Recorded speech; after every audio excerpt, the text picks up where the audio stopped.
I'm back with tactic number 2 of Dr. Claire Murphy's research on coercive control and psychological abuse. Again, this is a 16-part series. If you would like to read the articles in their entirety, go to the link in my bio and click on the coercive control link. Today, we're going to talk about tactic number 2, which is mind games, better known as gaslighting. It is the second pattern of tactics from her power and control wheel. Let's get into it. If you have ever been abused in any type of relationship before, mind games is something that you're probably familiar with, and it's probably something that a lot of us has dealt with. Another word for this is gaslighting. It's the literal act of making you feel like you're crazy by changing the story or changing your perspective on what actually happens.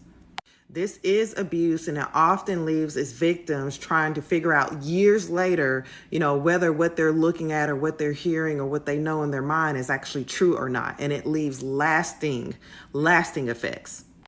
Elizabeth up here in the article says that years later, she still has this thing about whether people believe her or not, because her husband was constantly making her reevaluate what she knew that she was seeing with her eyes or hearing with her ears.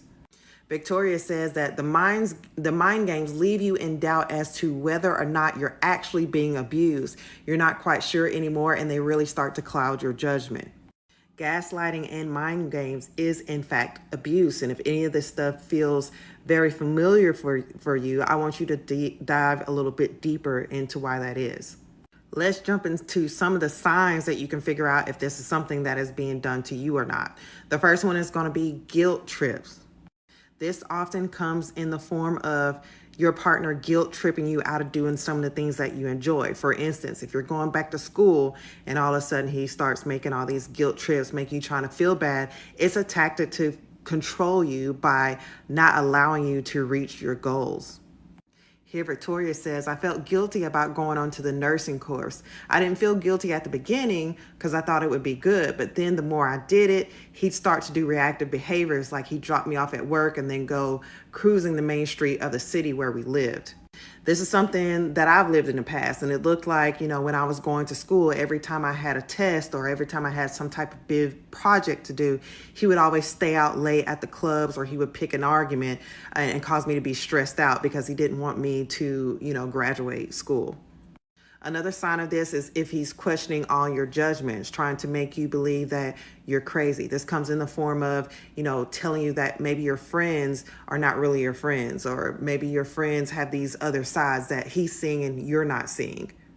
Here, Teresa describes how with people at work, he would say they said this thing or that thing about her, which were horrible things. And at the time she would believe them, but she really didn't know whether they had said them or not.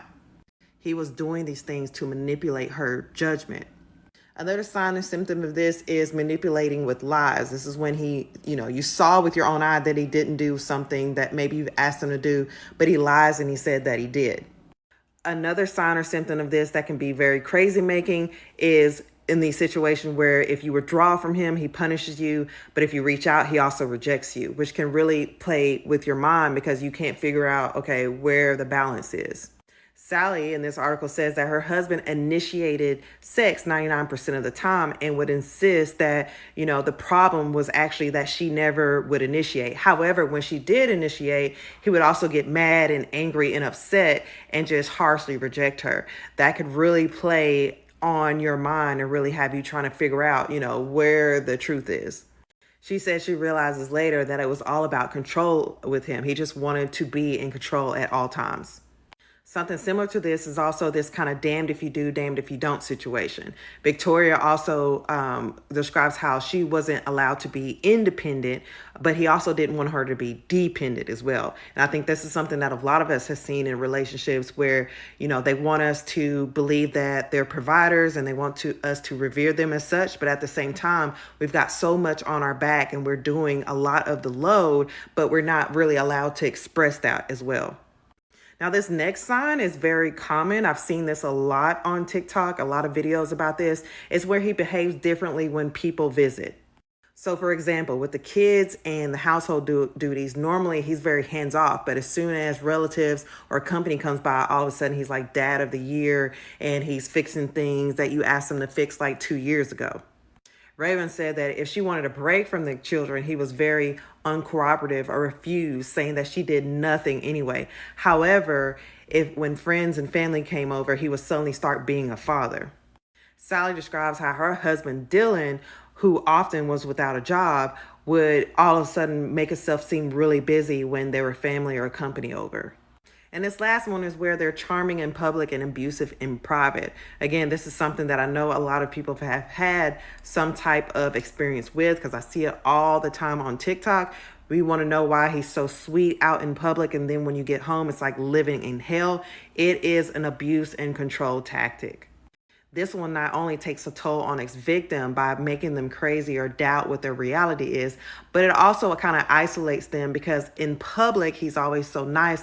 So when you describe these mean and hateful things that he's doing to you and you're trying to, get support from getting away from abuse, nobody will believe you because in public, he's always maintaining a certain mask. Please remember that mind games, gaslighting is in fact abuse, and it is a tactic used for control. If this is you, please take the steps that you need to take to get help. Follow me for more content on coercive control and psychological abuse.